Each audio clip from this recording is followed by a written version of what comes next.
Eternity, my dear brethren, is not just a long time. Eternity is forever. Eternity is what matters.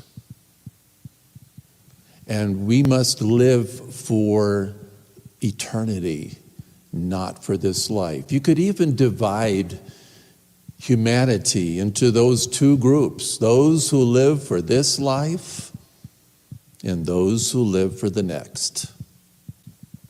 Now, we obviously live in this world, but we are not to be of this world.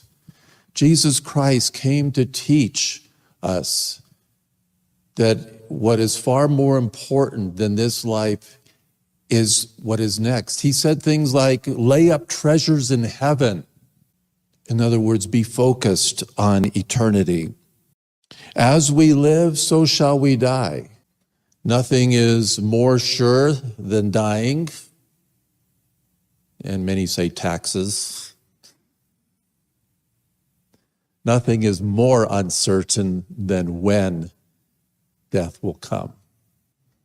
I remember reading a story in the Catechist, a great collection of stories for instruction. But this story is about a king who, among his subjects, had a court jester.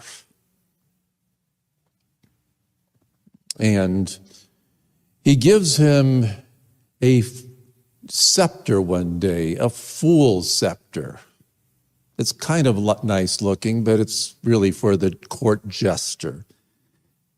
And as he gave it to him, he says, I want you to keep this until you find somebody who is a bigger fool than you are. So the court jester says, well, that's fine. I'll keep it. I'll use it. If I find somebody more foolish than I am, I'll give it to him. So years passed, and one day the king was smitten with illness, and he lay dying.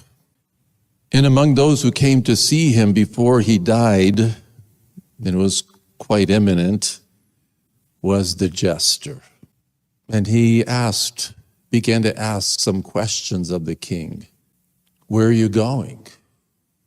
In other words, where are you going after you die? I don't know, the king said.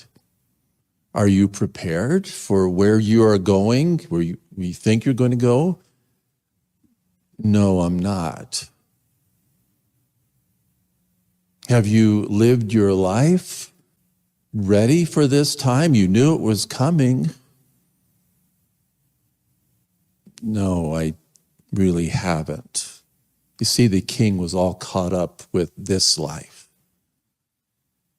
And then the court jester, he took out the fool's scepter that he had been given years before, and he hands it to the king and says, I have found someone who is a bigger fool than I am.